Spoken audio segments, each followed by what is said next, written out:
Udhna police સ્ટેશનમાં દાખલ થયેલ 1550 કરોડના સાયબર ફ્રોડના ગુનામાં પોલીસે કુલ 1,50,000 પાનાની ચાર્જશીટ ફાઇલ કરી છે। આ ગુનાના ધરપકડ કરાયેલા તમામ આરોપીઓ હાલમાં જ્યુડિશિયલ કસ્ટડીમાં છે। ઇન્ફોર્મેશન ટેકનોલોજીના યુગમાં ધાડ લૂંટની જગ્યા સાયબર ફ્રોડે લીધી છે, ત્યારે સુરતમાંથી થયેલા 1,550 કરોડના સાયબર ફ્રોડમાં 88 દિવસની તપાસ બાદ 1.50 લાખ પાનાની ચાર્જશીટ દાખલ કરવામાં આવી છે। ગુનેગારોના રેકેટને બહાર લાવવાની સાથોસાથ કાયદાકીય ક્ષેત્રે પણ એક નવો ઇતિહાસ રચ્યો છે। આ ચાર્જશીટ દક્ષિણ ગુજરાતમાં અત્યાર સુધીની સૌથી લાંબી ચાર્જશીટ છે। કેસની શરૂઆત વાહન ચેકિંગથી થઈ હતી। પોલીસે ચેકિંગ દરમિયાન એક વાહન ચાલક પર શંકા જતા તેની અટકાયત કરીને પૂછપરછ હાથ ધરી હતી। જોકે આ તપાસ દરમિયાન વાહન ચાલક પાસેથી અમુક બેંક એકાઉન્ટ સંબંધિત ડોક્યુમેન્ટ્સ મળી આવ્યા હતા, જેના કારણે પોલીસની શંકા વાહન ચાલક પર વધી।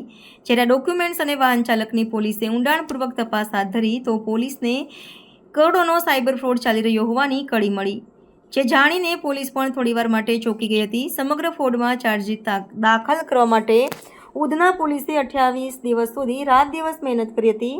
અત્યાર સુધીમાં સાયબર ફ્રોડના ભોગ બનેલા લોકો, બેંક કર્મચારીઓ અને અન્ય સંબંધિત વ્યક્તિઓ સહિત 200 જેટલા લોકોની પૂછપરછ કરી નિવેદનો નોંધાયા હતા।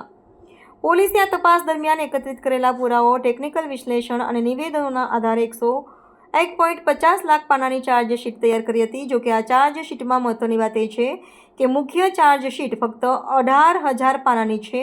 બાકીના તમામ પેજમાં RBL, યસ બેંક અને એક્સિસ બેંક સહિત અલગ અલગ બેંકના સ્ટેટમેન્ટ તથા 165 એકાઉન્ટમાં થયેલા તમામ ટ્રાન્ઝેક્શનની વિગતોને આવરી લેવામાં આવી છે। ગઈ તારીખ 22/5/2025ના રોજ ઉધના પોલીસ ઉધના વિસ્તારમાં વાહન ચેકિંગમાં હતી। એ દરમિયાન એક વ્યક્તિ મળી આવેલ શંકાસ્પદ, જેના વાહનનું તલાશી લેતા એમાંથી મ્યુલ અકાઉન્ટ્સના જે ડોક્યુમેન્ટ હોય એ મળી આવતા પોલીસને શંકા ગયેલી અને એના આધારે પોલીસે ઊંડાણપૂર્વકની તપાસ ચાલુ કરેલી, જેમાં કુલ 4 આરોપીઓની ધરપકડ કરવામાં આવેલી અને આરોપીઓ પાસેથી કુલ 165 બેંક અકાઉન્ટ મળી આવેલા, જેમાં એના ટ્રાન્ઝેક્શનો ચેક કરતાં કુલ્લે 1,550 કરોડ રૂપિયાના ટ્રાન્ઝેક્શન હતા। જેમાં ઊંડાણપૂર્વકની તપાસ કરતાં આ આરોપીઓ સાથે RBL બેંકના કુલ 8 કર્મચારીઓ જે સંકળાયેલા હતા અને અલગ અલગ લાભ લઈ, નાણાકીય અને અન્ય લાભ લઈ અને આ ખાતા ખોલવામાં તેઓને મદદ કરતા હતા। જે તમામ તપાસ કર્યા બાદ કુલ્લે 88 દિવસની તપાસ કર્યા બાદ પોલીસે ઉપરોક્ત 4 આરોપીઓ જે છે એના વિરુદ્ધમાં આજે ચાર્જશીટ કરી છે અને કુલ 1,50,000 જેટલા પાનાની ચાર્જશીટ કરવામાં આવી છે।